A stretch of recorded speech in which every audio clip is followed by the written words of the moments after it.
This is the Beesotted Pride of West London 1000th podcast. Hey! And as you can tell, I'm here in the pub. Hey! With the characters. Hey! And we've been drinking. Hey! We're going to go home soon. Okay, that's not true. That's not true because we actually got to talk about stuff, right? Okay, as we said to you, this is a tremendous, a really celebratory moment with our 1000 podcast. This is, listen, Beesotted, Laney said, Bill, you keep saying we're coming up to 1000 podcasts. You're like going, yeah. I looked at it, we were like, no, we're at 800. We're at 820. We thought you were never going to get there, but finally we are here at 1000 podcasts. And I have to say, really, it actually feels really, really good. And like I said to you, we're in the Castle pub here in Ealing. Great pub again. The interesting thing about this pub is actually the pub that we've actually never been to. I mean, we've been to so many pubs that we're going to talk about later on this podcast run that we've been doing over the past, 10 years I think it is now as well. So we've been to so many pubs. We're going to actually ask people as well how many pubs they think we've been to. But like I said to you, this is a new one, but it's a great little place. It's been done up here. Nice little local joint as well. And they've been taking very, very good care of us, like I said to you. But on this podcast show here, we're going to go a double bubble because this is going to be podcast 1000.1 and then we're going to do 1000.2 as well. So we're going to have two. It's going to be 2 episodes. So you've got lots and lots and lots to listen to, like I said to you. And in this podcast, what we're going to do, we're going to reminisce about the last 10 years, the last 1000 podcasts. We're going to talk about funny moments, good moments, interesting moments, characters that came on and everything like that. But like I said to you, my name is Billy the Bee Grant and I've got characters here in the house and I've got some of the originals here. I've got the Allard in the place. The Allard, how are you? I'm very well. Very well. Good fun to be here tonight. Nice to see everybody. Get around the table, have a few beers. That's right. Is it bringing you back some memories? Is it bringing it back? Yeah, this is how we used to do it. We sit around the table. You used to do an intro, get it wrong, then we'd have to record it again. What, like tonight, you mean? Exactly like tonight. And then about 30 minutes in, you'll say, oh, I haven't pressed record. That's not me, that's Laney. Hopefully not. Yeah, that's right. Okay. So, like I said, the original Allard House. And listen, also, if you go to prideofwest.london and you go down to our Acast page as well, you scroll back to you can start from the bottom. So you can start from the very first podcast, which we're going to talk about a little bit later, and you can actually listen to every single one of our 1000 podcasts as well. Another one of the originals in the place, we got Savvy B. Hello. How you doing? Very well, thank you. Yeah, it's good to have you sitting around in the... No virtual nonsense here at all, is it? Well, there'll be a bit of virtual nonsense because we've got some of the characters who are going to be we're going to be beaming them in virtually as well because obviously not everyone can join us for a couple of beers like we've had the beers here today. We're talking about Savvy B. So is this is bringing back memories for you? It's great memories because I did a lot of the pub once and when COVID hit, I kind of didn't get on with the old technical stuff and doing it through Skype and whatever. So I drifted off a bit. So it's really beautiful to be back here in the pub again. So we're bring that beat back, as they say, Savvy B, which is all in the house. So we also got another one of the originals as well, because I said to you, if you go back to the very, very early podcast, in effect, what we used to do is that, we used to just ring each other up and say, right, we're going to record another podcast now. Let's go down the pub. And it's amazing how people would be so eager every Wednesday, literally every single Wednesday, to go down the pub to talk football, but also drink a lot of beer, wasn't it? The Dutchman in the house. Hello, everyone. That was always a difficult call, wasn't it? Dutch, would you like to go out for some beers and some food and talk football for an hour? Yes, please. It never was an hour, though, was it? that was the conversation. Much better doing the ones in the pub, as Sav said. Always enjoy the in-person ones a lot better than the technical ones where the pressure of performing up to your high standards, Billy, always, affects the brain and the output. But delighted to be here with you and the other characters tonight. Excellent. And then again, original, but he's been doing the podcast. I'm going to leave him to a little bit later because he's sitting down there and he's drinking his beer and he doesn't want to be disturbed as well. We also, yeah, but also the other thing as well, and there's another person you're going to say to because we got the Liberal in the house and everyone's going, oh my God, the Liberal's in the house because the Liberal was one of the original posse as well in the place. But unfortunately, like I said to you, the original Liberal Nick couldn't be in this place. So what he said, he made a phone call to us and said, you have to replace me with the other Liberal. We got Liberal Tom in the house. Liberal Tom, how are you? I'm very well, thank you. That's it. I'm honoured to be here amongst some esteemed characters. That's it. I feel like I'm in kind of Beesotted royalty here. That's it. Something special going on. Yes. Well, esteemed. I'm not sure. It could be a bit of both, really. That's right. So Liberal Tom is in the place, and like I say, Liberal Tom joined us probably a little bit later in our podcast journey as well. He's going to be talking about that and other things a little bit later on. We've got Dan the Man, because he is the man in the place to be. Dan the Man, how are you? I'm very well, thanks for having me on. Congratulations to you and Laney for the 1000th podcast. It's been a ride. It's been a rocky ride, but it's been good. Okay, you don't need to talk to us about your weekend's activity, because we shall move on from that as well. But anyway, listen, and also my man in the house, as we do, we've done podcast number 1, we've done podcast number 1000, we've done podcast number 742 together. Myself and Laney in the place to be. He's sitting here right beside me. He's finished his beer for now. He's ordered another one, which is all good. But so he's got a little bit of time to talk to you about stuff. Lady, how are you? Good evening, Bill. How are you? Yeah, so I'm delighted. You know, as I said, it's a huge landmark. Club Shop Anne, as she's given us these two beautiful certificates, and so thank you to Anne for that. It says congratulations on the 1000th episode of the Beesotted podcast, Dave Laney Lane. A massive thank you for all Brentford supporters around the world for your contributions and fantastic commitment. So yeah, it's been a journey, mate, and I'm just very proud to have got here. So yeah, well done, Bill. Yeah, and well done, Laney, which is all good as well. So listen, we're going to sit down and plan this one for weeks and weeks, but it hasn't quite happened like that. So we end up sort of scribbling on the train. We've got a load of notes, and we're just going to talk randomly about the last 1000 podcasts, about the last 10 years of Beesotted, and we're going to bring you in, give you some memories. Some people may not remember that. People might have joined Brentford or started supporting Brentford very recently, so this will give you a little bit of a journey through to go back into the past and check it out, because there's a lot of very, very interesting and good things happen. But the first question, we'll just go around there quickly. Can you remember your first podcast, or the first podcast that you actually remember doing, the Savvy Bee? Yeah, I do. It was actually the number one podcast at the hospital club, and I remember it because... Hold on a second, and there we go, already. There, it wasn't number one. I mean, I was just thinking, hold on a second, I thought Savvy B does not go to any games outside the M25, so he could not have done the number one podcast, could you? Oh no. Sorry. Oh, here we go. The number one studio podcast. Yeah. Not the on the train running back from the ground podcast, but number one studio one was at the hospital club, and I remember it because I brought most of the gear along, because this was so early in Beesotted. By that you mean recording? Yeah, recording equipment. Recording gear along, because in those early days, Beesotted didn't have their own gear, so they borrowed mine. Yeah. That's right. And the thing is, it was. I mean, you sort of got your books, sort of crane and everything like that. There was all sorts of gear, wasn't it? Like it wasn't like today's portable stuff. Like you had to have all sorts of lifting equipment to just get the gear into the hospital club, didn't you? I remember. I think it was a slightly later one at the Globe, where I brought a boom mic in, because we had a big table of about 10 people around it. And I had to get from one person to the other. And as the pub filled up, I was basically sort of just hitting people with the boom mic as they walked past me with their beer.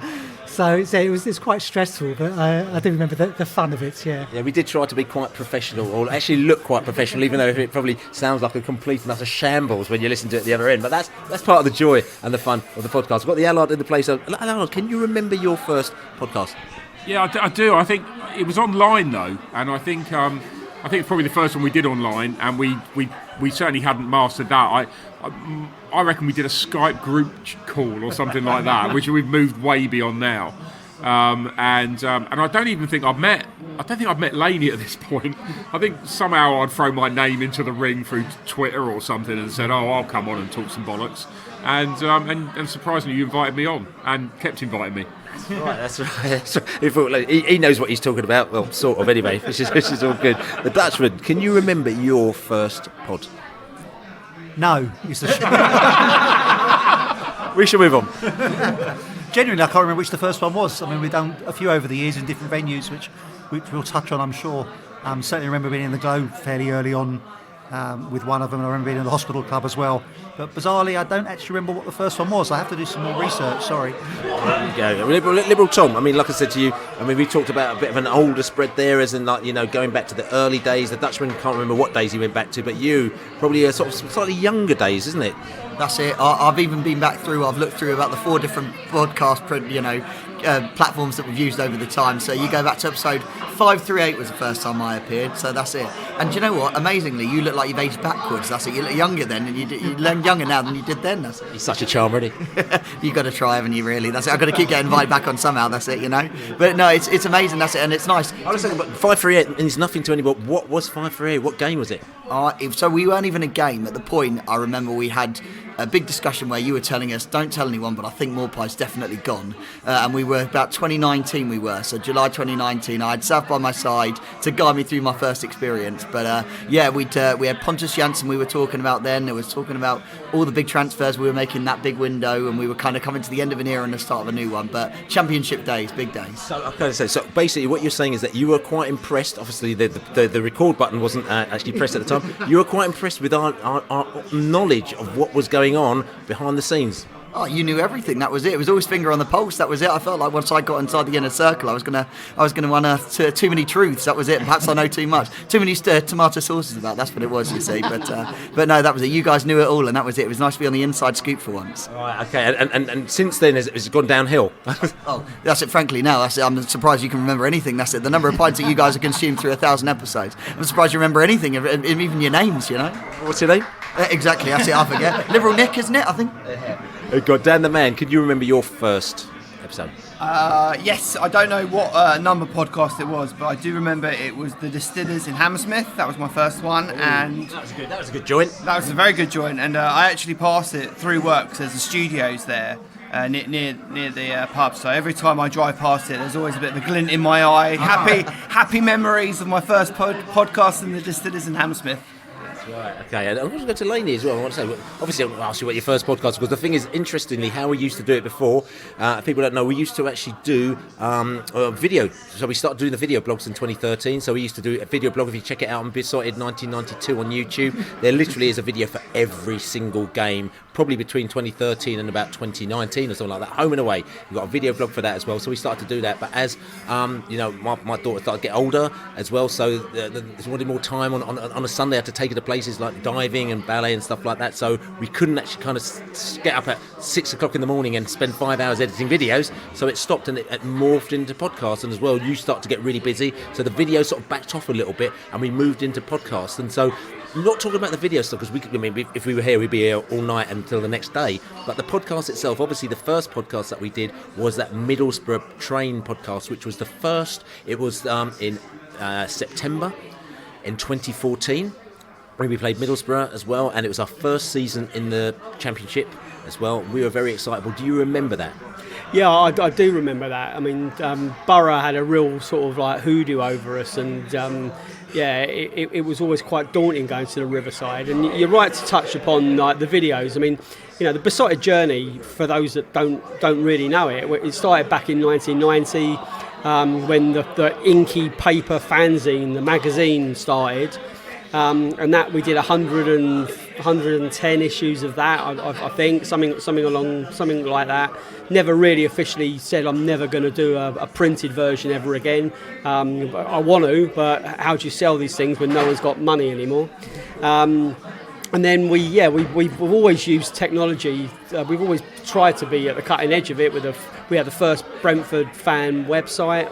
We were doing videos, as you rightly said, making documentaries and stuff like that. And then the podcasts, really actually was a step backwards from the videos. It was older tech, but it's enabled us to speak to more fans and to get more opinion straight away. Straight after the game, either yourself mostly or me, we're there speaking to anyone who wants to talk about the game. It's absolutely brilliant to get that heat of the moment, raw energy, and just that real passion and or distraughtness. And then obviously during the week we can sit down and chew the fat in a little bit more depth and drink loads of beer. That's right. So it's enabled us to carry on, and we still love doing it. Absolutely, we love doing it. So we've got Dean here from the castle here. He's delivering the goods. He's delivering the chips and the food and the beers as well. Top boys. Hey, there you go, Dean. In the house to be. Hey, he's a good boy as well. You have to say, if you're passing through Ealing, just come down, go down to the game. Just pop in here for a quick pint, actually, which is all good. But like I said to you, so that just coming back to that game. Saturday the 20th of September 2014, our first podcast was recorded, and it was recorded on the train back from Middlesbrough.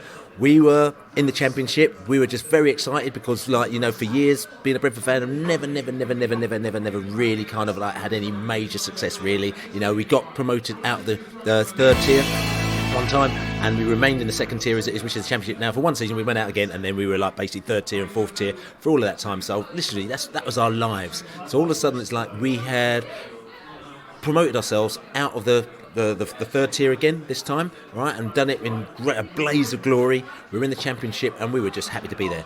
We literally, if you can ask any Brentford fan that season what position would they have been happy to finish in, nearly every Brentford fan would have said, I'm just happy to finish, I said 19th, I think it was, because there's 24 places, I think, in that league, four relegation spots, I think it was, or was it three relegation spots? I don't know what it is.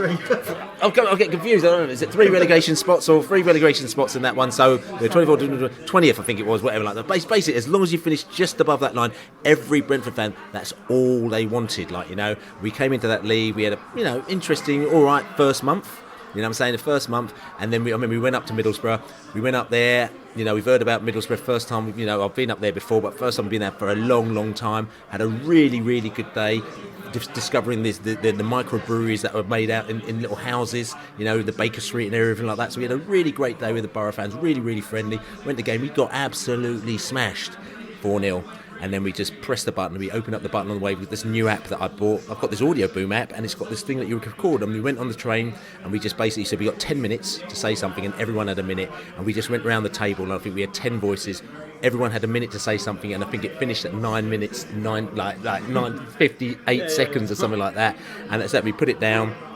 And said it's going to upload it to the internet, so we just uploaded it to the internet, and then we carried on drinking, and then we got off at King's Cross, and it had about 5,000 listens or something like that. And we were like, oh my god, this is quite good. I think we better do this every week, didn't it? Yeah, it was the immediacy of it. We were able to record it, as I said, in the heat of battle, straight after the game. Just say what you thought, and then upload it, and as you said, thousands of people were listening to it.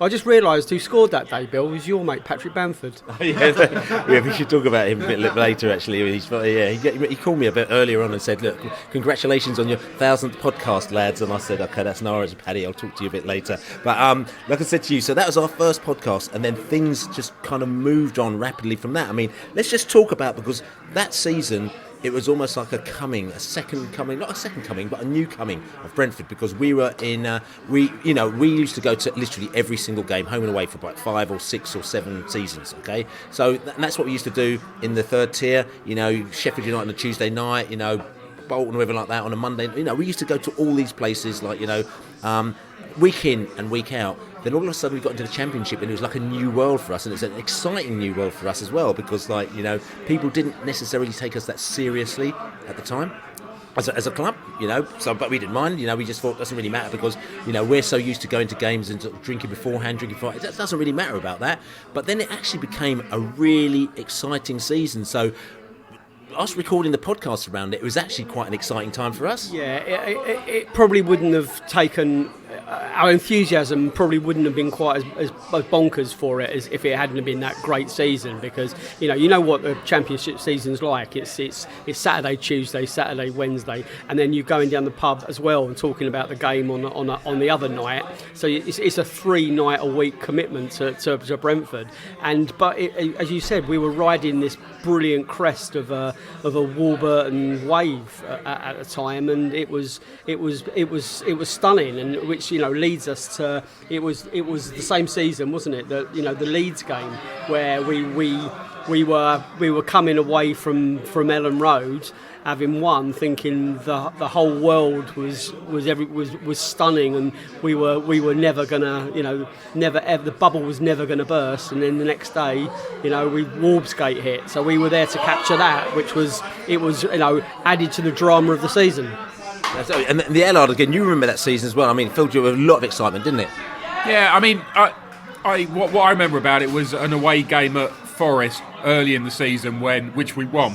And it was at that point I knew we'd arrived, like we were in the Championship, and what I'd expected was it was going to be a bit of a battle. The first game of the season we were happy to get a draw with the late equaliser, and then suddenly we beat Forest away, and I suddenly thought, actually, and I really remember this, turning to my mate and saying, I think we're quite good. And then suddenly things changed, and we were really good. And we did have the rug pulled from under us with the Warburton thing. But I also think that it was really good to have the podcast then as well, because actually these were the initial sort of heavyweight discussions that people wanted to listen to and understand, and or not understand, depending on how well we described it. But it made for a really good story that season. And it was really contentious as well, because it really divided fans, and it was important we kind of captured, but we tried to capture both sides of it. It was difficult because we didn't feel it was calamity, but it really did feel like the bubble had burst for a while. Yeah, there was some big hammerings that season, I recall. We were losing 3-0s and 4-0s and stuff like that.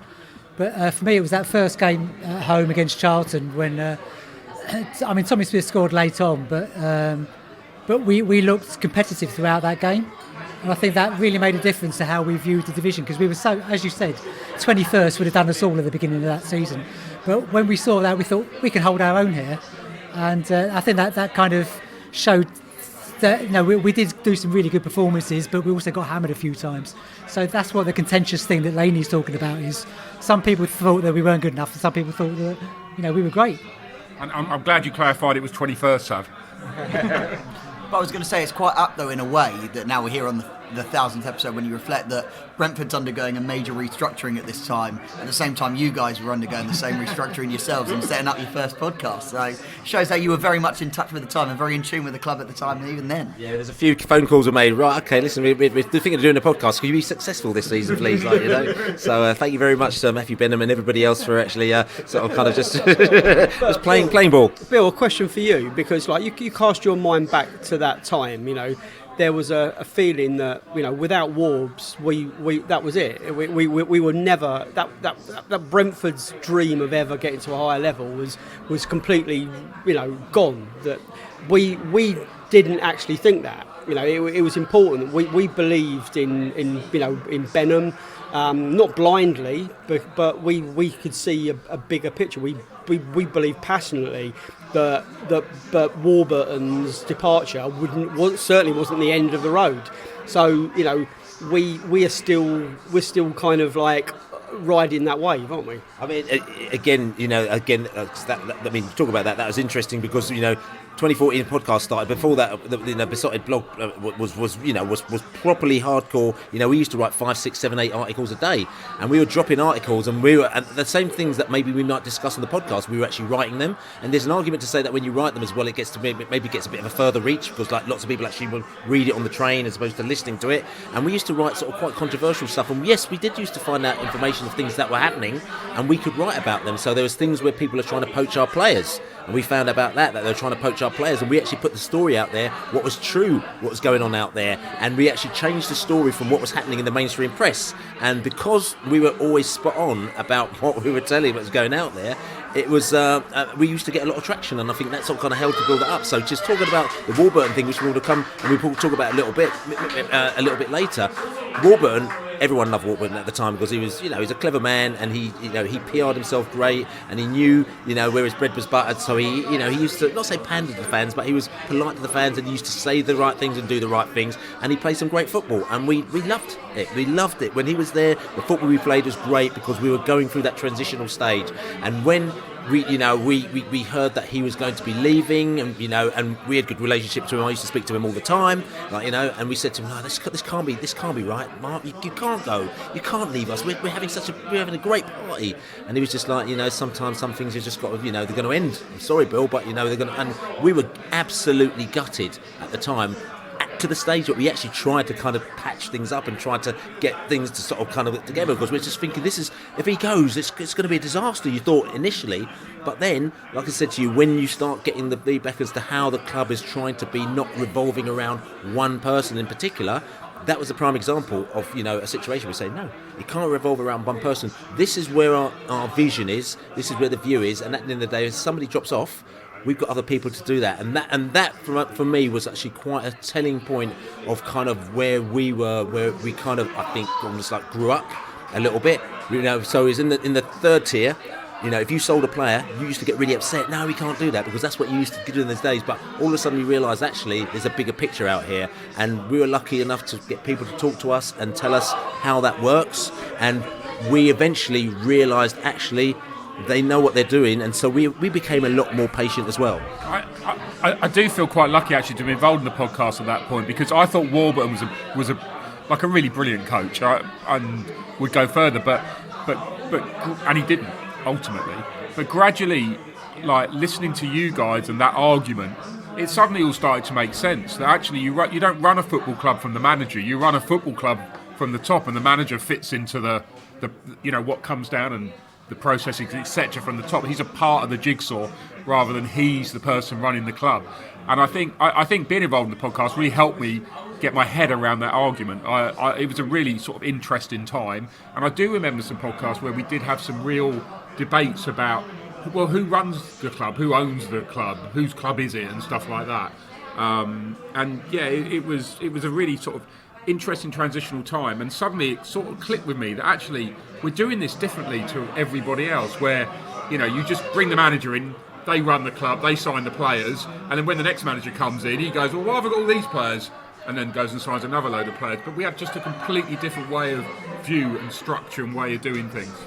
And I'll say eventually, because at the time, again, when he was there and beforehand, they tried to keep it like that, the old school way. So it's almost like the clubs had to fight against to try and put their things into place. Jav, have you got a quick word on this? Yeah, I think, Matt's right. That it took Beesotted to actually get that information about the club across to the fans. It took about 18 months, 2 years before it actually happened. But I think we've now all bought into this cult of Brentford, because it's a cult. A cult is something you believe in. It's an ethos you believe in, and we now all believe in this stats model, this club where no one is more important than anyone else. And I think Beesotted has done a major job on that. I think Beesotted did a better job of it than the club, if I'm honest. And I honestly mean that in terms of getting that message out. The Beesotted and the podcast did a far better job of it. Damon. I still remember the podcast you did with Warburton. That's one that definitely sticks in my mind. So I remember driving to the O2, because at the time the company I worked for had the contract for the Brits. So I remember driving to Greenwich at the crack of dawn and listening to the podcast that dropped, that morning. And yeah, it was such a good podcast, and the way Beesotted interviewed Mark Warburton, it was a very frank and open chat, and yeah, it's probably it's in the top 10 of the best podcasts that Beesotted have done.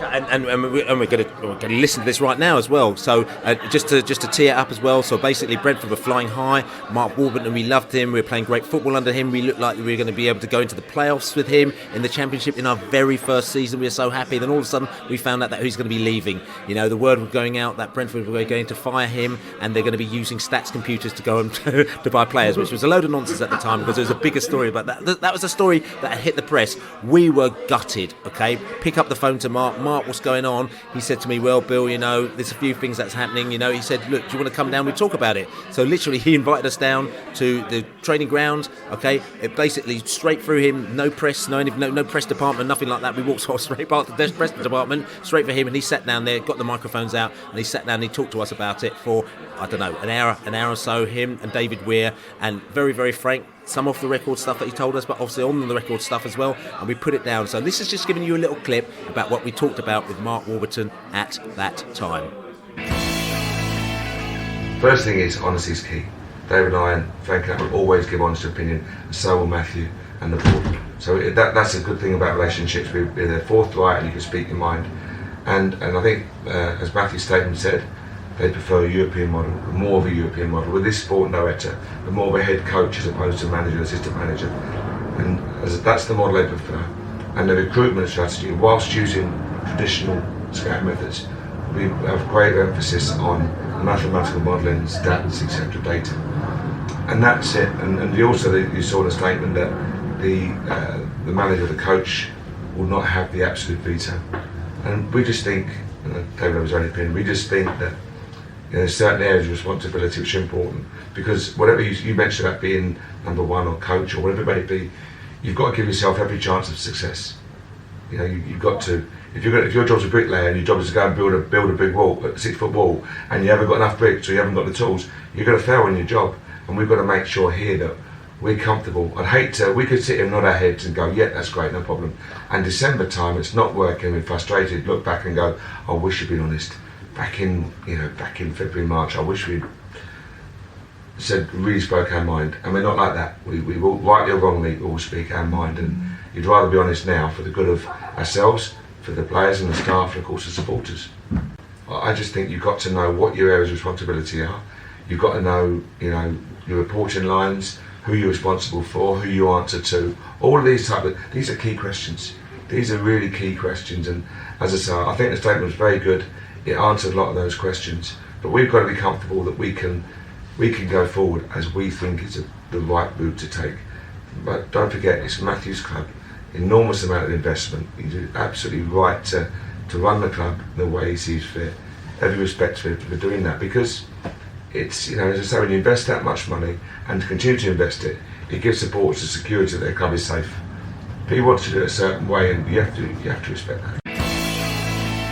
The Warburton moment, the Warburton era. That was a massive change, like I said to you, in the club. I think that's a massive change for us as Beesotted as a podcast, because all of a sudden things were just very different for us, the outlook and life. That was really interesting. But I mean, just going back to that season, because that first season again in the Championship, Brentford were just happy to be here. You can imagine us, a little fourth division club in the Championship. We just wanted to, like I said to you, just to stay in that league, and we were doing really well, and we were really happy to be there. We played loads of games, podcasts came out, still a little bit shambolic, but a bit of a laugh then. We did it at the time. But we went to some great games. We recorded every single one. I'm just wondering, just going around here, what was your favourite game that season? What's your Dan Mann? The 4-1 against Fulham, when we beat Fulham. Oh, the 6-6 in the Cup against Dagenham Redbridge. Dutchman.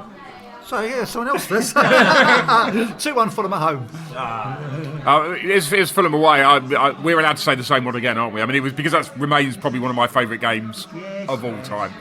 What about yours, Dutch? Did you like that one? Yeah. I'll be the only one around the bloody table who doesn't say 4-1 Fulham away. I wasn't there. Yeah.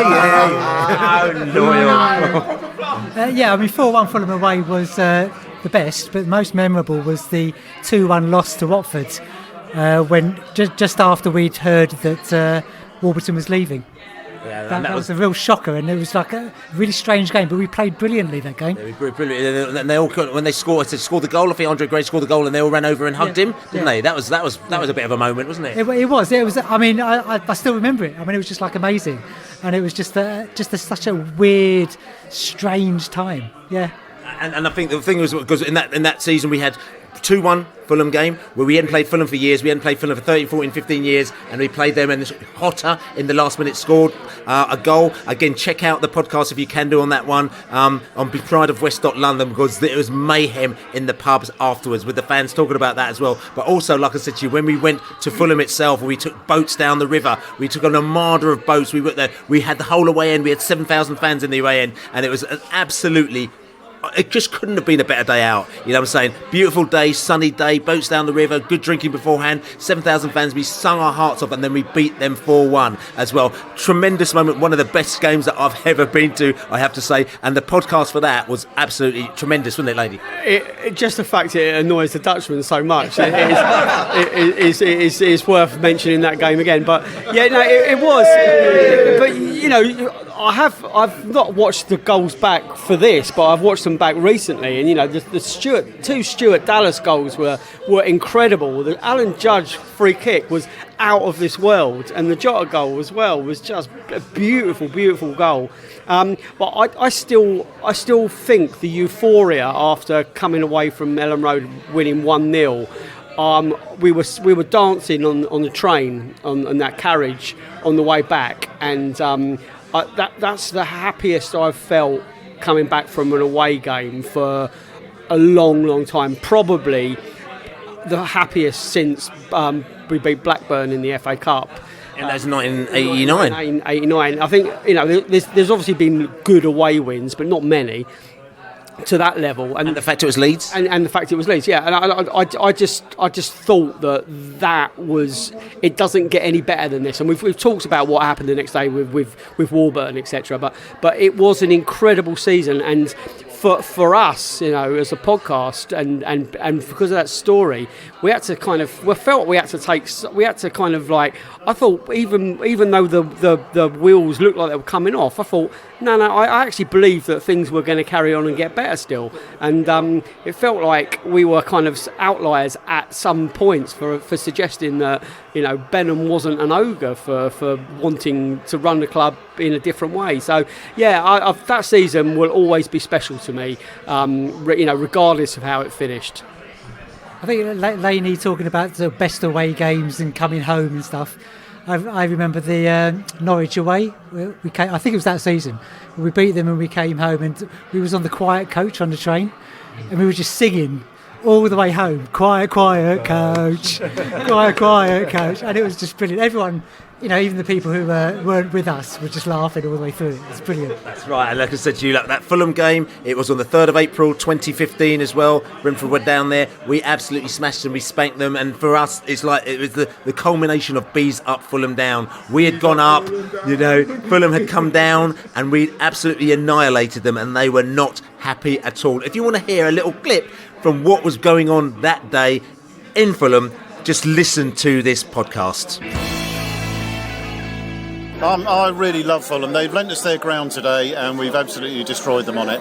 All round the park, we were better than man for man. 6,500 Bees fans are absolutely ecstatic. Roof off 4 times today. Absolutely top performance. There was a lot of Bees up, Fulham down. 4-1 win at Fulham, our neighbours, and there'll be a few Brentford supporters will look at this today and they will say, I was there on, is it Good Friday? That's right. Good Friday. Good Friday. It's Good Friday. And it was a great Friday for us, wasn't it? So there you go, absolute mayhem in Fulham, you know. So, but the funny thing is, I say funny thing, but a month later, the only is that we sort of stumbled into the playoff semis as well, because we I think we went to, what was it? We went to Derby. And we were meant to get a result at Derby, I think it was, and we didn't quite get the result we wanted to. And we weren't quite sure whether or not we were going to get the playoff final. But then the final game of the season came, and I think that, you know, whoever it was, I think it was, I can't remember, Derby or whoever it was. Yeah, no, we played Wigan, but I think it was Derby or something like that. Didn't get the result that they were meant to. And we actually ended up finishing 5th place, and we got into the playoff final. So all of a sudden, it's like these dreams that it was just a complete and utter madness, wasn't it? So again, it was almost like the way that we managed to document it. The podcast documented that whole season, which was meant to be sort of a kind of treading water season, but it was just full of euphoria, and it kind of ended up, first of all, us kind of getting to the playoff semis, you know, so the Wigan game, and we saw the Wigan game, and then us going up to no, we went to Wigan, last game of the season was against Wigan, right, final game of the season, when we actually got into the playoff semi-final, and then we got that, which is like, wow, we didn't think we were going to do it, and then we did, we came down that, and then we had Middlesbrough, home and away, when we had. By that stage, we were very good friends with Borough fans. They used to come down in their droves. They used to come down the Globe. They used to take the place over. We used to have a little bit of a laugh. Only because they beat us, they were friendly. That's right. And the thing is, we know, I did my coach, up to Middlesbrough as well. We did, you know, like old school. I haven't done a coach for about 15, 20 odd years. I did my first coach for a long time. We went up to Middlesbrough, had a little stop off. We had a little stash of beers inside there and everything like that, which is a laugh. We stayed at probably the most horrible hotel that we could ever stay in life, wasn't it, lady? They had stinging nettles in the hanging baskets outside, and that was a fact. Absolute photographic evidence. They were stinging nettles. That's right. And we went up. Sorry, I remember asking when we checked in, saying, where's the toilet? He said, there's a sink in the corner of your room. and when you went into the room, you had to put your shoes on. Yeah, it wasn't the best, but it was a cheap tour. But there's a bed bug epidemic at the moment. I think it started there. That's right. So, but like I said to you, that was the culmination of that season. We went there. The pubs that we had found at the beginning of the season, which were like 2 houses that had just been knocked in. We'd gone back at the end of the season. There were like about 10 houses knocked in because it's just become so popular, that whole area. We had listen, we lost that game. We didn't win the playoff final, but it was such an emotional moment, and I remember speaking to the fans after the game about that, because one minute you were like upset because you thought, we're going to get to play a final, but other times that you're also proud. And if you listen to what the fans had said in their voice, it was amazing, wasn't it? It was amazing, and if you remember the last 5 or 10 minutes of the game, the whole away end was singing, we love you Brentford, we do, and I remember interviewing a Brentford fan at the end, and he just said, I'm paraphrasing, and not word for word, he kept saying, "No, I'm so proud of this club. I'm so proud to be a Brentford fan." And if it's not often I cry, but it was very emotional, and we got well beaten. It wasn't a close game. We got beaten 3-0. So, but the Brentford support was excellent, and they didn't turn on the team. That they were there celebrating what had been a brilliant season. And to be fair, I think what you were kind of conveying was so important for me. So at the time I was at uni, so I didn't get there for the game. But being able to live it through you guys and seeing that actually, I could kind of take kind of peace in the fact that you guys were all going through the same feeling I was at the time, of just that deflation at the end of such a kind of weird and wacky season. I mean, funny enough, Dutchman was kind of saying as well, can't really believe that we end up in 5th somehow in all of that, and yet somehow there we were, competing, and then the mad disappointment. It was something special, and so glad that the podcast was there to bring us all together with that moment. I think the other thing people forget as well, in the first leg, we only let in that goal in the 90-something minute. It was 1-1, and they scored in 91st, 92nd minute, I think, and that really changed how we had to play in that second leg, because we went in there a goal down, and you do wonder how different that would be.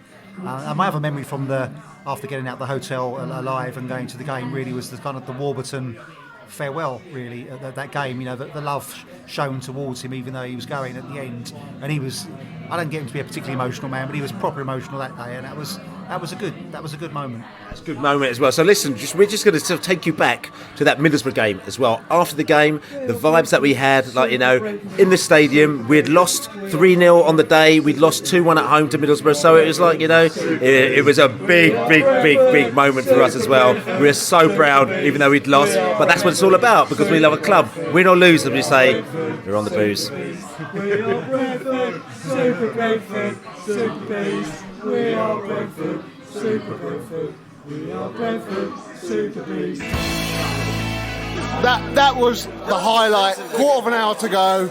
Unified singing. Who would want to miss that moment today? Brentford fans singing towards the end. Last 15 minutes, they were singing for the manager, singing for the team. Absolute top moment. 15 minutes of solid singing. Benham, Warburton up there. What a great season there, and it was the bonding was fantastic. And we lost, but who would want to miss that moment? It reminded me going back to Martin Allen and Sheffield Wednesday, because I don't think we've had that sort of team bonding with the fans to that level since then, and it really felt like we were all together, and it was emotional. I mean, it's going to be a very, very strange pre-season for us, because we always sort of know where we're going with Brentford, but I don't think any of us quite know what's going to happen in the start of August, and it's exciting, but it's a new challenge for us as well. So we've got the original podcast crew here in the house here as well, but also in the virtual joint, we were able to bring some of our old friends back to just give us a little bit of thoughts on their vibes on Beesotted. Hello, Liberal Nick here. Delighted to be asked to contribute to the 1000th recording of a Beesotted podcast. Had so much fun doing them over the years. You can now hear me most times post-match giving the same sort of informed and erudite comments immediately after a game as I used to give during the main weekly podcasts. The times that we've sat in a pub, always a Fuller's pub, of course, recording. Clearly, I remember my first major memory is when Mark Warburton left us, and we had recorded a whole podcast that evening, which we then needed to check with lawyers and others and sources, as Billy would say, tomato sources, to make sure that nothing we'd said in that pod was actionable. And then also sitting one September evening outside the Griffin, having recorded a podcast after Marcus Dijkhausen's 9th game with us, and it was 9 games of misery. But we'd record a podcast saying it wasn't the Brentford way to get rid of a manager so quickly, and therefore no chance he'd be moved on. Just the minute we hit the stop button, then we find out that Marcus Dijkhausen had been moved on, and Billy needed to do a bit of re-record. Well, we all needed to re-record a podcast, this time getting on for about 11 o'clock at night on what was thankfully a warm evening. We've sat at my kitchen table. As I've said, we've sat around pubs. We've done it in coaches. We've done it on trains. It's been a fantastic ride, and I've really enjoyed contributing to it. Here's to many more. Here's to 2000th, because who would have imagined when Thomas Frank took over, and Dean Smith for that matter, the rise that we would have through the Championship and then on into the Premier League.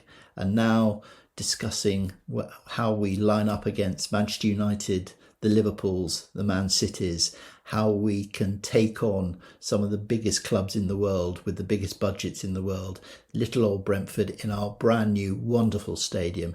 It's been an absolute roller coaster of a ride, and I'm sure it will continue for many years, and I look forward to contributing for many years to the Beesotted podcast. So from the virtual joint, I raise my virtual glass and say to all those who have contributed, to Billy and Dave in particular, thanks for what you do. Let's move on, and 2000, here we come. Cheers. Hello Beesotted, XG Dave here. Huge congrats on the big 1000 episode. A huge big up to Billy and Laney for their energy over the years, and all the other contributors. To get to 1000 episodes and still have that same kind of energy and passion as if it was the first episode is just a massive thing to maintain. So well done. So my first podcast episode was with Laney and Billy, and naturally we met down the pub, with me feeling a bit like an imposter coming on the podcast that I'd listened to for years. The pub was either the George IV or the Roebuck on the Chiswick High Road. And yeah, I was honoured to come down, and it was a time when we had some divisive characters playing for us. So they were hot topic, but the main protagonist at that time was Josh McEachran. So excitedly, I came onto the podcast. I've been thinking about it all day, and I'd gone on to Y-Scout to do a little bit of research on McEachran, and I printed off all these stats and pieces of paper and bits of data on all the positive things Josh McEachran had done, and I wanted to talk about them and talk about the positive stuff he'd done in games and make a case for the lad, to counteract that view that he just passes sideways and does nothing with the ball and all those sorts of opinions. But yeah, he was a divisive character, and just thinking back, the problems he had was he was just really poor off the ball, great on it but just not good enough off it, and he wasn't ever going to be a strong physical box-to-box midfielder, and we needed to look after him and protect him on the pitch. But yeah, the evening itself was Guinness fueled, if I recall, and it was a time when football was just in the midst, or kind of towards the end of this big data revolution, and talking about football was becoming a bit more evidence-based, and yeah, I have to say, by the end of the recording, I'm not sure there was much evidence-based opinions coming out of my mouth after a few Guinnesses. But yeah, we move on. But yeah, it's hard to nail down a favourite episode. But anything Liberal Nick does or says is absolutely hilarious and gold dust. But a moment that does stand out was Rusty B's rant about the Fulham fans leaving early and not celebrating their goal. His anecdote about when the Fulham players go over to clap their fans, every fan will get a shirt because there's only 12 left. It was just absolutely hilarious. But yeah, it was a rant that only Rusty could perform in the way he does. So yeah, great to listen back to. And yeah, thinking back to a favourite venue, I reckon I'm probably the only one that's going to pick this, but I really like the Love Sports studio time. It was when Brentford had a radio slot. The radio slot was a thing, and it would be myself or Laney or Billy and myself or Robin the Hood McMichael or even Gary Paul, I think, a few times as well. We'd rock up to Love Sport Studios in Waterloo, that Lambeth edge, and we'd cross paths with fans of the big old Premier League clubs like Arsenal or Watford, who would just finish up recording just before us, and they'd just be miserable at how disappointing their lives were for not winning every single Premier League match. And we were winning a lot back then, so it was nice watching them being a bit miserable and moaning about how lucky they were. Anyway, enough of me ranting. Great stuff on the podcast numbers, guys. And cheers to the next 1,000 episodes. You bees. Russell here, or sometimes known Rusty B, which I call myself after the famous TV chef. Congratulations, guys, on your 1,000th podcast. Many good memories of being on the podcast and great away days. I think the first one I was ever on was against Crawley, where we were running through Gatwick Airport trying to find a cab because we were so late getting to the game. Memorable ones, I think Sheffield United away, when Jerry had booked the train to get in at, I think it was 10:30 in the morning for a 7:45 evening kickoff, because it was about £3 cheaper than the later trains. And I was saying, what are we going to do now? And we walked into the brewery tap at Sheffield Station, and there's Dave and Bill already in there, tucking into a few beverages. That was another great, done the podcast in Barry's Bar in Sheffield. And I always remember that in the Barry's Caribbean bar when I ordered 5 pints of Red Stripe, and he said, it's 10 quid. And I said, it can't be 10 quid. And he said, it's 10 quid. And he counted out the 5 drinks. 2, 2, 2, 2, 2. Great day. And I think, I can't remember if that was the match where we ended up with 9 men, but it's just a fantastic day out, as many of the away days have been. I think I was the first person to use the C word on the podcast as well, which I'm not proud of. And I think I got riled a few Fulham fans last year commenting about how they'd all gone home with 10 minutes to go. But yeah, congratulations again. It's brilliant listening to the podcast and the fine work that you put into Brentford and how welcome you make us all feel. And it's always good catching up and seeing you all. So raise a glass to you and keep up the good work. There you go, originals as well in the house there. We got XG Dave. You remember him? XG Dave was the original stats man. We've been for a few stats people since, but he was the original stats man who came on our pod as well. And also, of course, who can ever forget Liberal Nick? He was I wouldn't say divisive character, but when you say divisive in the fact that people loved him, or people are like going, what the hell is he going on? And it was brilliant. We used to have some fantastic laughs with Liberal Nick in the studio stroke pub, as we call it. He used to live just down the road here in Richmond, so he used to be on every single podcast. Obviously, he lives a little bit further now, so it's not as easy for him to come, so we catch him on post-match as well. But again, miss him a lot on the podcast, because it used to be a right good laugh where we used to go there with Liberal Nick. Memories of Liberal Nick, XG Dave, boys. Liberal's he's one of my favourite guys to do the podcast with. The guys and girls that have done the podcast. It was brilliant. I think we always I always sort of corrected him. I'm going to have to do it again. I'm really sorry, Liberal, but I reckon the story at the Griffin, I think that story is slightly different. I think what it is I think it's when Lee Carsley has taken over as caretaker manager, and we're recording the podcast, probably me, Laney, Billy, and yourself, and maybe there are others, but we're sitting around a table, and Laney takes a phone call, and Laney goes, oh, Jim Levac, I better take this, and Laney's going, oh yes, Jim, yeah, okay, Jim, what, Jim? Okay, and he puts the phone down, and Jim's in the press conference, and Lee Carsley's been announced as our caretaker manager, and the first thing he said in the press conference is, I don't want to do this job.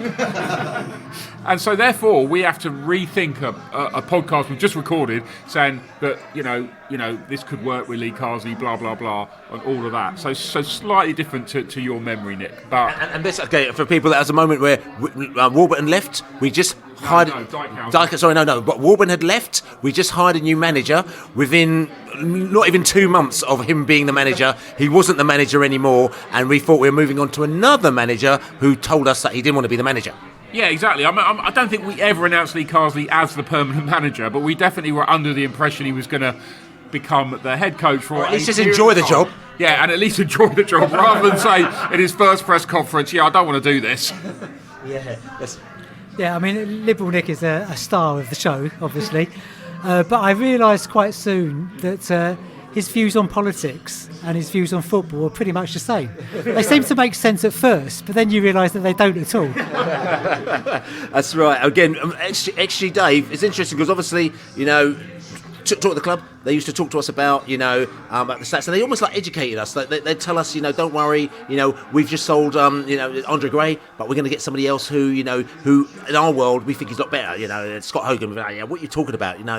Andre Gray's the best striker in the world. But they taught us slowly how to actually kind of come around to their way of thinking, because eventually they were right. 9 times out of 10, they were right. They kind of did that, but they taught us from their point of view. But when XG came on as well, he was like massively into his stats, and he kind of also gave us a little more of a statistical view, and then came onto the show and used to talk about things from a statistical level. It was very different, wasn't it, Laney? Yeah, it was, and we, as a club, we got a lot of shit for XG wankers, and we were kind of spreadsheet wankers. Yeah, we were ridiculed, and to a certain extent we kind of still are, but. We've achieved success by having to do things differently, and we had decades of failure by trying to do things the way everyone else did, but didn't have the spending power. And we've got to the top flight, obviously by spending a lot of money as well, but by using Benham's bespoke stats, and anyone that disputes that needs to have their heads tested, because without Benham we would be back in League 3 at best. So we've shared this journey, and having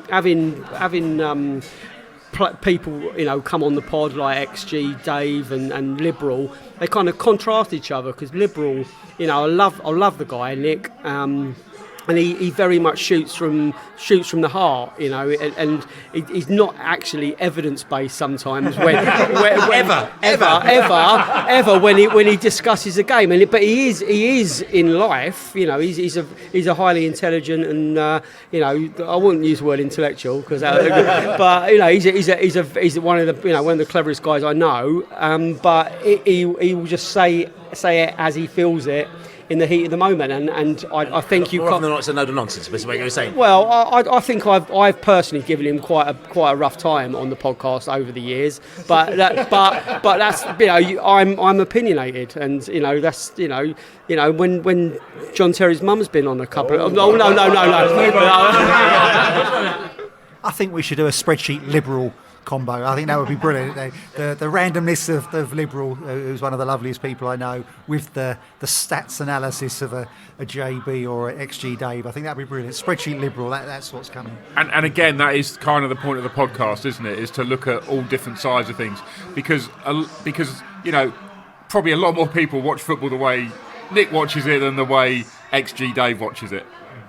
But the beauty of it is, though, is that then you're hearing about the love between them as well. You start to realise then that actually that is entirely the Brentford fan base in kind of microcosm. That's it. You see, the love of people that are there just standing there on the terraces, the people that like the kind of spreadsheet kind of, data approach. And yet that is our entire fan base. And yet we've all now grown into that kind of melee of both, somewhere in between. And to try and get different people's opinions on without it being aggressive and confrontational. We've had... On the pod, we've had a lot of people that we don't agree with what they say, but it's only right if they've got an opinion on the game. They love Brentford as much as we love Brentford. We never doubt that, but everyone's got a different view of the methodology that gets you to success. I think we've done pretty well to get a big spread of different opinions. Definitely. And just moving on, okay, so we've talked about the Dijkhuizen era, which is basically moving us into Brentford's steady era, because after the Dijkhuizen era and then the Lee Carsley weird moment, okay, and then Dean Smith came on board, and basically Dean Smith was just a steady pair of hands, as they called him. He was a steady pair of hands which steadied our ship. At the moment, we needed somebody just to take care of things, to basically sort of almost like weed out the old school that we had and bring it into the new school. So we had all these young players coming from abroad and from elsewhere. We had the old school players saying, "Oh, this is my dressing room," and he had to just kind of sort that thing out. So again, we went through that whole period, which is, like I said to you, was really, really quite interesting, but also we can feel not only with the club but also with us as a podcast, we started to get, regularly we were doing a podcast and literally at a different pub every single week in and around London. I mean, we were going to go through the list of the different places that we did it in before. So we did that every week, and it would come out. We record it on a Wednesday night. We get to the pub at 7 o'clock. We'd leave the pub at 11:30. I'd take an hour and a half to get home at 1 o'clock in the morning. I'll be editing it till 4 o'clock in the morning, put the podcast up. It'll be up by 7 o'clock in the morning. Boom. We did that every single week, and we got into a routine, and we knew kind of how to do it. And the club had got into a routine about how to be in the Championship, and they became an established Championship side. And Dean Smith just basically kind of just took us to another level. It was really, really, interesting to see the growth and how Brentford had gone from a team that was like, are we going to stay in this division, to like, actually, we're doing all right, aren't we? Now, interesting in that growth as well, we had a period where we had an academy, and basically all the top players most of the top players, when they got to a level in the academy, we had a couple of players that got nicked by the major, and the club said we're not having this anymore, and so they scrapped the scheme and they set up a B scheme. It was controversial at the time because people weren't happy about it as well. They're saying you can't scrap your academy, you're meant to be a football club. But we said, look, at the end of the day, we haven't got loads of money. We need to make sure that we're going to sort of kind of, we're going to sort of nail down, what assets that we have, and this is the way that we're going to do it. Now, what was a really telling moment for us is that we had a relationship with one of the, I was going to say senior, but he was one of the up and rising stars at Brentford at the time. I used to speak to him all the time. He's a lovely, honestly, he was a lovely bloke. Okay, and I used to talk to him about Beesotted and what we were doing, and he'd ask us questions, and he would tell me stuff that he's doing and telling me how he's trying to build the team that he's got, the B team, and he's put in charge of creating this whole B team. And we used to chat, like I said to you, whether or not it's on WhatsApp or chatting all the time about bits and pieces. Formed a really great relationship with this guy called Rob Rowan, who became, like I said to you, our technical director, and he was the person who became responsible on growing the B team, actually the B team, and sort of bringing players like Josh De Silva and other players into it, and just that whole centre, for years. But what was lovely is that he just called us up one time and he said, look, I want you guys to just know, and guys and girls to know what I'm doing and what it's about. So come around to my house, and we can have a little chat, we'll have a little bit of breakfast, and then I'll take you to a game. So we actually went to Rob Rowan's house, we sat down there, we had a little chat with him in his front room, then we went downstairs, had a little bit of breakfast, talked about it a little bit more, and then he took us to a game in the afternoon where Brentford were playing QPR, the B team were playing QPR B team, and then Brentford were playing Reading that evening. And so that, for me, was a really sort of kind of quite a pivotal moment for us as well, and for the club, because we got a real insight as to what was going on with the B team, and we were able to come out, and we did a podcast, we recorded it, and we were able to tell everybody what Brentford's mission and aim was with the B team. What a lovely guy Rob Rowan was. Yeah, I mean, it was Valentine's Day as well, wasn't it? We went, as you said, he invited us up to his flat in Ealing. And we went for some breakfast downstairs, and then he just really made us feel welcome and just talked to us. It wasn't a kind of a brainwashing mission. It was just kind of like, this is what we're up to.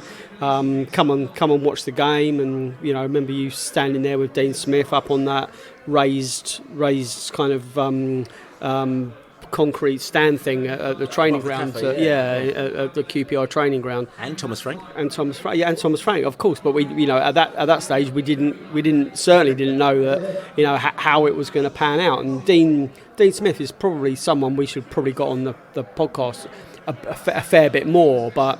The club were growing at that stage, and it became less close, and I think it became a bit more, for want of a better word, professional, and it became a little bit more separated.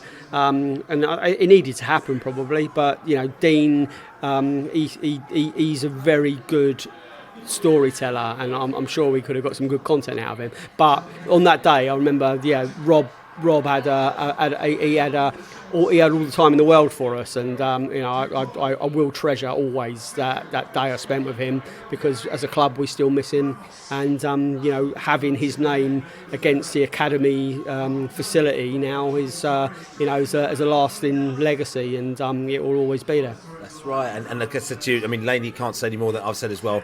He was a lovely bloke. We had like, it was a great afternoon that afternoon. Lovely sort of lovely afternoon, sort of quite sunny, a little bit nippy. And like I said to you, I spoke to Dean Smith a lot that day. Again, he told us a lot of stuff, a lot of information, just told us straight as well. But I remember that's the first time I'd also met Thomas Frank, and Thomas Frank had been brought as an assistant to Dean Smith as well. Very clever Brentford, because they brought him in even though he was quite experienced in Denmark. But they convinced him, said, listen, at some stage you're going to be manager, so you come in, you learn the ropes, you learn the players' jokes, like, what I'm saying, you learn how we live over here, because we bought Dijkhuizen over here, and when he came here, he didn't know anything about, he didn't know anything about our culture, about our players, and this is not a disrespect on him, that's the case. He used a knife and fork. That's right. He did eat fish with his hands, Marius Dijkhuizen. We told this story before, but we actually took Marius Dijkhuizen out on his first day as manager at Brentford, and we actually took him out even before he'd even met the players as well, and we got him a little bit drunk, and then he ate fish with his hands. We went down to the one over the 8, and again, this was his first day in the job, or second day in the job, and we were having a few beers with him down. It was a beautiful sunny day out on the balcony in one over the 8, and we all ordered food, and he ordered fish and chips, and he started pulling it apart with his bare hands, like he was like foraging in the forest, and he just started eating it, and we're looking. They say these Dutch are weird, and but yeah, so we always sing, he eats fish with his hands, he eats fish with his hands, Marius Dijkhuizen, he eats fish with his hands. So like I said to you, moving on from Dijkhuizen to Dean Smith, and like I said to you, that whole era, and then Rob Rowan. So, but like I said to you, I met Thomas Frank for the first time, and like I said to you, they brought him in just to learn the trade, and I remember him, while Dean was being really cool and chatting to me, Thomas was analysing the game, and he kept on running over to Dean and goes, we should be doing this, we should be doing that, we should be doing this. And I think obviously what the club had done, they brought in a very sort of technically minded person to work in alongside, stroke underneath Dean Smith, to give a different angle on that as well. So that was very clever. But listen, what we're going to do is that we're going to take you back, and you're going to have a little listen to us that day that we spent with Rob Rowan, when we found out everything we needed to know about the B team. We thought, who's the best person to give us the lowdown on the B team but Rob Rowan? Rob Rowan, how are you doing? Not bad, thank you. Yourself? I'm all right, man. Now, first of all, I'll ask you, what exactly is your title? What is your role? What do you do in Brentford? My role's head of football operations. I work pretty much closely with the B team. I'm involved in little parts with the first team, but significant involvement with the B team.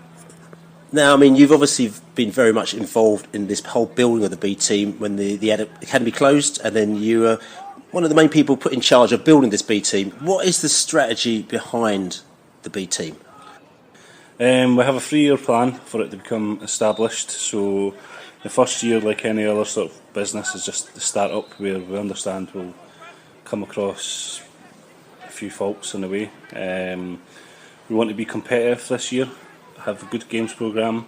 If we're competitive, we'll get those fixtures again next year, which will mean we'll be more attractive to players of a higher level than previously.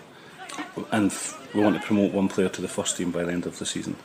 I think you're almost putting the non-negotiables in place for the club in 5, 10, 15 years.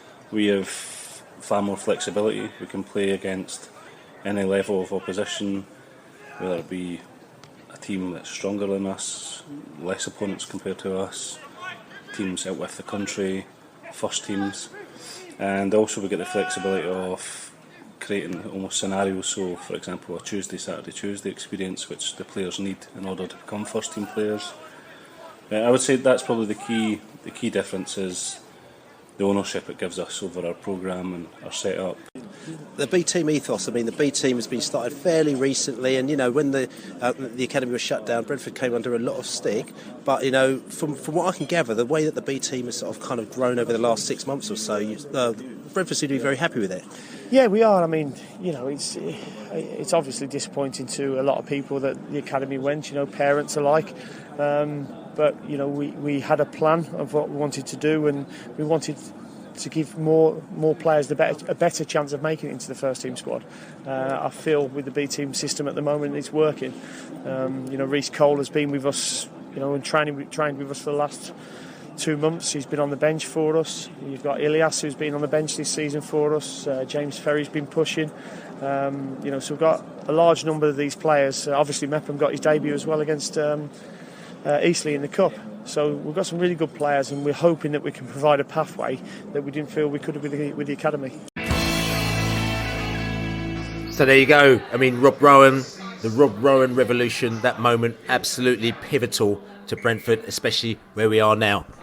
Well, that's it, and actually the whole of the B team revolution, and actually Beesotted being part of that process. I mean, I remember one of my favourites. I remember was the I'm going to turn to Sab for the pronunciation of the surname, but Ilias from the B team when he was on and he was chatting with you guys in the podcast was so enlightening. That's it. Go on, Sab. You know the words. How do you say it?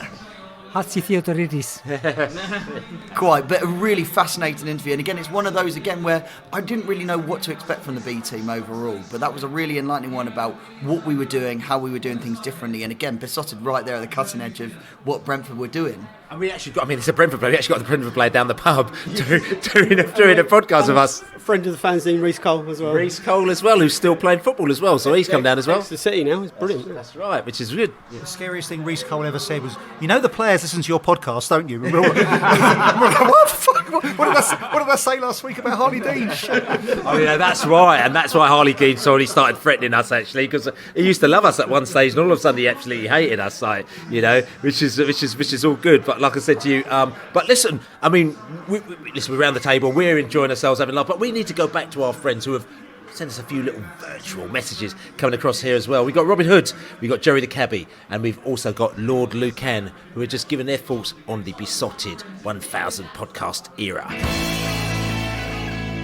Hello everyone, this is Jerry the Cabbie here. Just wishing Bill, Laney and all you regular podcast contributors many congratulations. 1,000 podcasts, bloody hell. That must mean about 10,000 teething tremenduses, at least 500 mentions of a video containing John Terry's mum, and several thousand away fans bemoaning the fact that how bad their team were in order for us to win. So wishing you all a good evening and every continued success, and very well done for promoting the beautiful club that is ours of Brentford Football Club. Good luck, everyone. Hi guys, Robin Hood here. After 1,000 Beesotted Pride of West London podcast episodes, I think it's fair to say I am absolutely honoured and privileged that I've had the pleasure to contribute to the podcast over the years. I remember my first podcast was actually in the Cross Keys on the infamous transfer deadline day when we sold Harley Dean, Jota and Maxime Collin to Birmingham City. And sitting in the pub that day with Laney, Bill and Edward the Headwood, I couldn't imagine the trajectory that the club would have gone on to make its way to the promised land and compete very, very happily in the Premier League. It's always been a real pleasure to contribute to these podcasts and sit down for multiple hours and talk to like-minded fellow supporters of this wonderful club and swap stories and hear different opinions from such vocal and interesting characters that extend far and wide amongst the fan base of our club. From the radio shows I used to partake in, and then was very honoured when Laney and Bill very kindly asked me to organise and host some of them, to simply putting my opinions across on WhatsApp or via voice notes, and then actually contributing to other podcasts from other clubs. It's been absolutely brilliant. But I think my favourite episode has to be sitting in the Distillers with Jem, KTB and Laney, where the Neil Maupay infamous stamp on John McGinn in Aston Villa, and we ended up spending about half an hour on the podcast talking about death in general. So yeah, all manner of subjects coming across on the Beesotted podcast. My favourite venue was probably 1/8 because it was the place on which Brentford Football Club was founded. But honestly, with all the places we've been to and all the characters I've spoken to, it's just been an absolute pleasure to contribute to this amazing podcast. This is Lou. I think I'm introduced as Lord Lucan, often on the Beesotted podcast. So yeah, it's been an honour to contribute over the years. I've sort of enjoyed my semi-retirement the last few years. And I was trying to remember actually the first sort of one I was involved. I can't remember actually. It feels like it's always been there. It's really weird. And I was sort of going back, and it's funny, I actually find myself sort of, you know, the with the YouTube stuff and everything, we sort of, it's quite amazing how long it's been going for. And yeah, it just feels like I don't know, Santa or something. It feels like it's someone who's always been there, and yeah, always enjoy it. Always have a good laugh. Always, you know, the drinks normally flow in I find Billy's orchestration via the pointy finger incredibly funny, but also balletic, as he sort of gets people in and out. I don't know, I think as well, sometimes it's the venues as well make it. I remember like the amount of rowdy venues we've sort of had backdrop, which actually it probably should be, being a football podcast, backdrop of stag do's and hen do's and birthday parties. I remember there was one on a boiling hot day and I wore a bloody Brentford top on the tube, like one of the old 70s ones or something, 80s ones. And I think it was in the Cut in Southwark, or the Ring, it might have been the Ring pub. When I got there, it was probably, I stank. It was probably the first ever podcast we nearly did in smell-o-vision, as well as sound. And, thanks to everyone for putting up with that. But yeah, always love it. Love chatting to knowledgeable people, having your views challenged, like the ones with some decent other fans on as well that we've had in before. The Millwall lads actually were quite funny a few years ago. They were good humoured group. Just sort of really enjoyed it. I remember getting battered once in, what was it, Monument? I think when we had Island Records were doing that link up with Fuller's, and we were having the really strong Jamaican stouts. I think that probably sent me into a time warp. Probably sort of I lost my focus between that podcast and the next. But yeah, absolutely loved it. Keep them coming to the next 1,000. By which time we probably would have qualified for Europe. But yeah, fingers crossed. All right. Well done, Bill and Dave. Excellent job. So there you got it. I mean, we've got 3 characters in a row there straight away as well, and you've probably heard them on podcasts many times as well. Again, used to come to the podcast, like I said, you podcast in town, out of town, all over the place. Lord Lucan, like I said to you, character himself, Rusty B, talking about his story about the Fulham as well, and obviously he's very proud of her. He was one of the very first people to have mentioned a particular word on this podcast as well. But there were characters aplenty when they said. Yeah, I think my favourite was Martin Allen. It was one of the socials and it was recorded but never actually released. It's one of those secret ones that only we were sort of party to, and basically because he swore every other word. Well, it was only that, but also I thought that, not libelous, but I thought he could get himself into trouble, the stories that he was telling. Yeah, and what I managed to do was during the Push Up Brentford film, we interviewed Martin Allen, and he did a fantastic interview for 2 hours. It was really long, really brilliant. Every story that he told us in the pub, he told us on there. But he was more well behaved, so he didn't swear, and he wasn't libelous. And it was actually released as a podcast by Beesotted. So that was a great 2-hour podcast of Martin Allen. That was my favourite. That's right. And I'm going to say to you, Pride of West London, you can check it out. That Martin Allen podcast. It's not on there, but we keep saying we're going to put it up there sometime. We might. I mean, it's 5 or 6 years out of date, but we still might get it out there. And the other characters, the Allard. Rusty B's always made me laugh. He's probably made me laugh more than most, and Lou as well. Those 2 guys just make me laugh loads. But do you remember Cross Keys? Do you remember the blind date at Cross Keys? Yeah. Where we saw, I can't quite remember. We were sitting there and we were waiting for the podcast to start. Exactly, we were waiting, and there was this guy there who was sitting there. Was it the girl? I can't remember. The girl was there, and the girl was on her own, and she was sitting there for ages. Yeah, I think she looked at each of us as we came in case we were her blind date. Or maybe she didn't.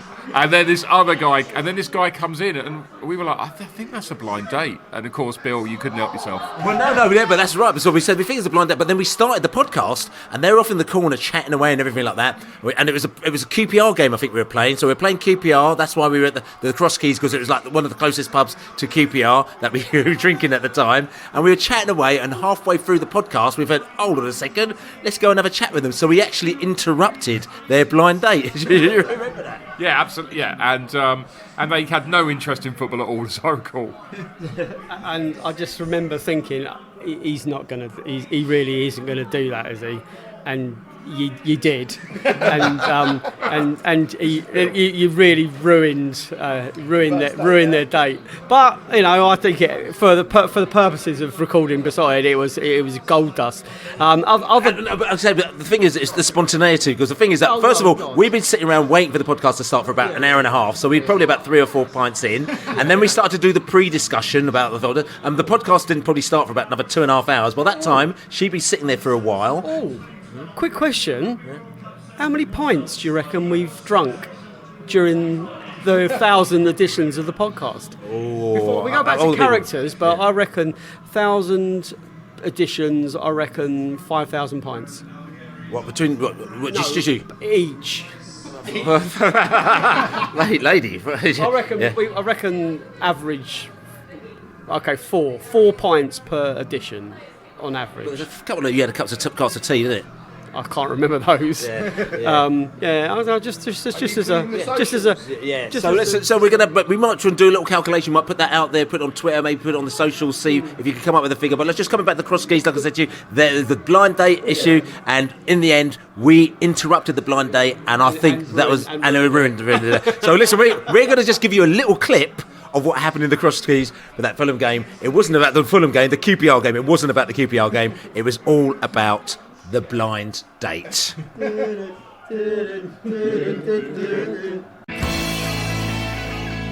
at the Cross Keys in Stamford Brook, and there's a little bit of courting going on, as they call it. Date update, Bill. Date update. Yeah, we have to give a little bit of a date update. And Barry Ashby. This is for the older lot out there. You know about the Barry Ashby blind date thing. But listen, there's been a blind date going on over the moment here. But I'll tell you something. I think that Beesotted Pride of West London podcast, we might actually have to go and... First marriage. Yeah, we might have to just take a little bit of a walk and see if everything is all good. Excuse me. Hello, we're doing the podcast today, and I just wondered, is this your first date? Yeah, it is. Yeah. Okay, and how's it going? No? How's it going? It's not too bad?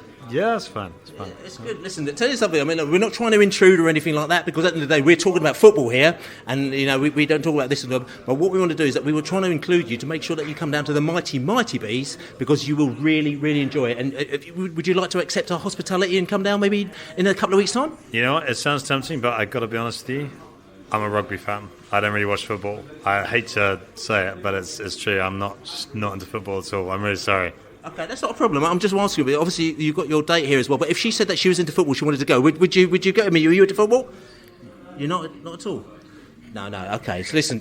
It's not a problem at all. But listen, this is the Beesotted Pride of West London podcast. Anytime you want to come to, like, we'll give you a number. You can come down here.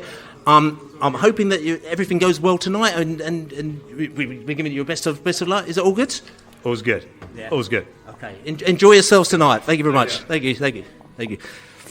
Well, it's quite an interesting situation here with the characters, the rugby man. He wasn't interested in coming out of Brentford, so but yeah, that's all right. It's just all good, but I think the date's going well tonight, which is all good. Which is all good. Yeah, and it's which is all good. So there you go, brilliant. That blind date was absolutely madness. But the other characters out there as well that you can remember as well. I thought Gary Roberts was great, and I thought Bob Taylor was brilliant. Again, two ex-players. Two ex-Brentford players. I think Billy Manuel was good when he came down. Bob Booker we've had. God rest his soul, Francis Joseph. We've had Richard Cadet, who fell off a chair because he got quite enthusiastic.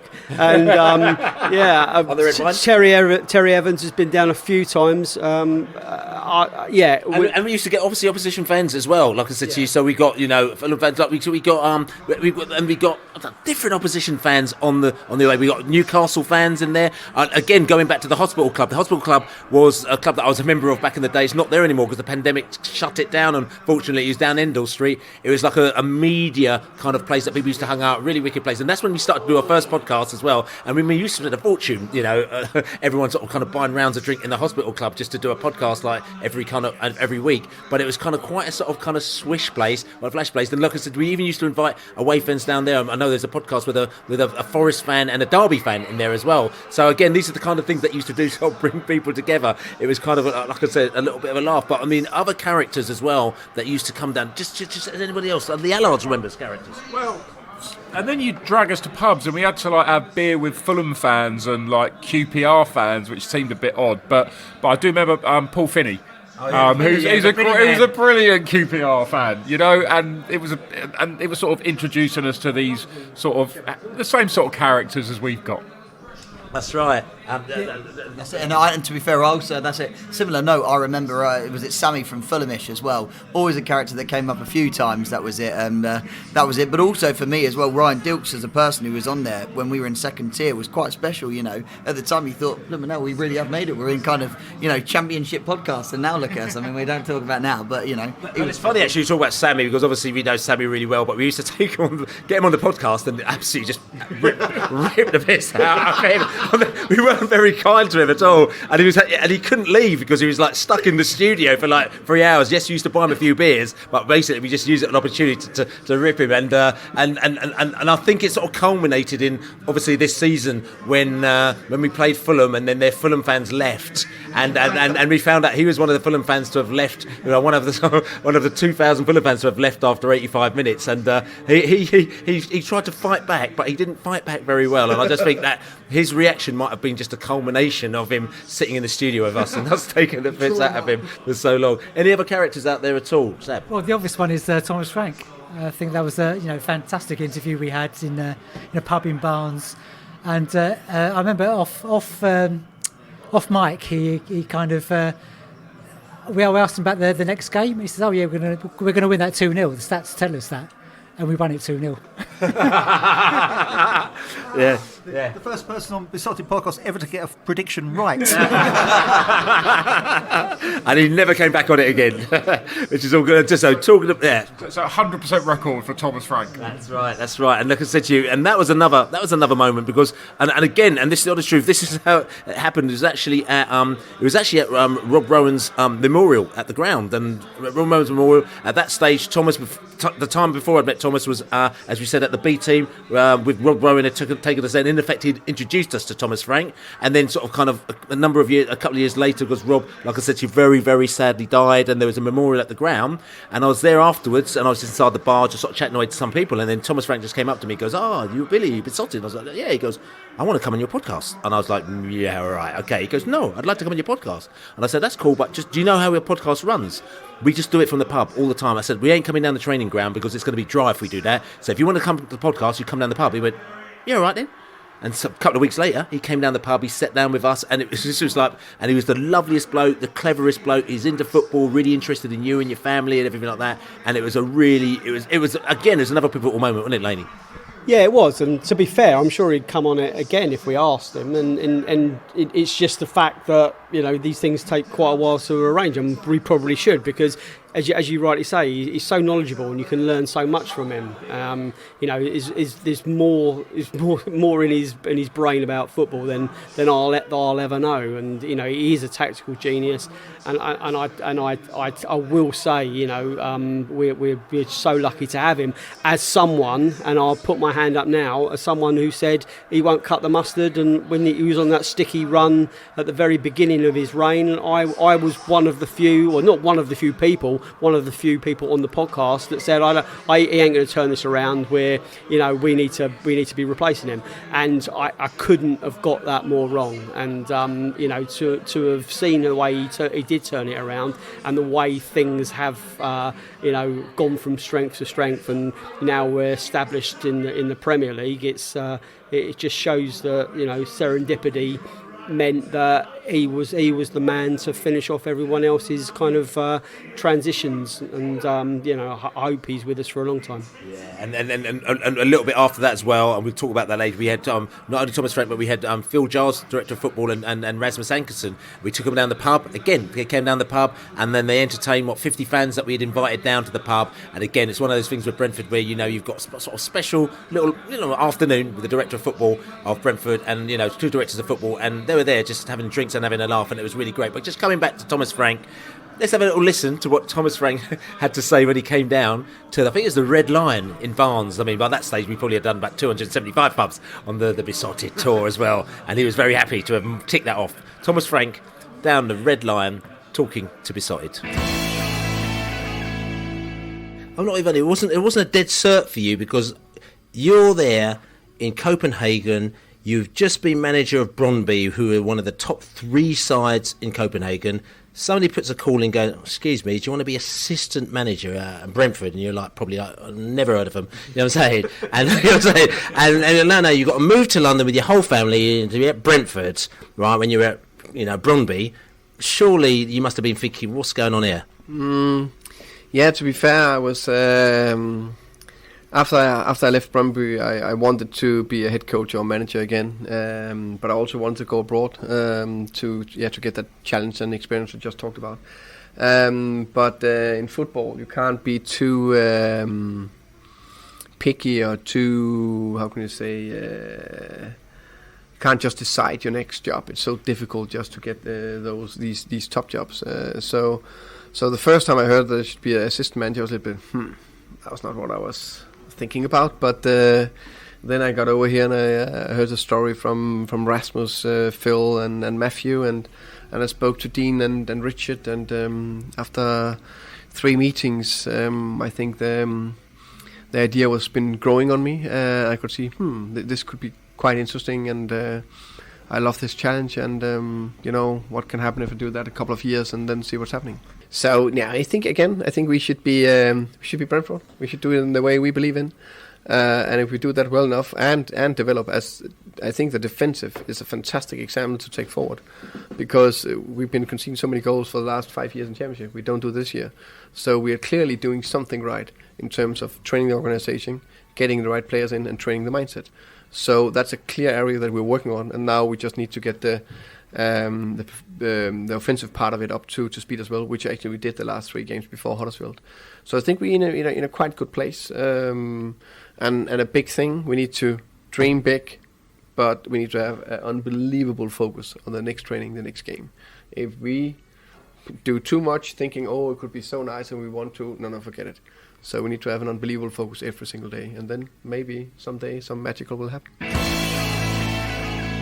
That was Beesotted's 1000th podcast, charting the journey that Brentford fans and Beesotted took from the Bees promotion to the Championship and stabilising themselves to become an established Premiership team. Check out part 2 of Beesotted 1000 on prideofwest.london, where we relive the pandemic era, fans having to watch matches at home and in various socially distanced establishments. Plus we recap on Brentford's promotion from the Championship, including that tremendous day at Wembley, and also their adventures in the Premier League, which is continuing as we speak. You can catch all 1000 episodes on prideofwest.london. Also check the description box and we'll give you links to some of the podcasts that you've checked out on the show. Plus don't forget to buy us a beer if you like what we do at beesotted.com/beer.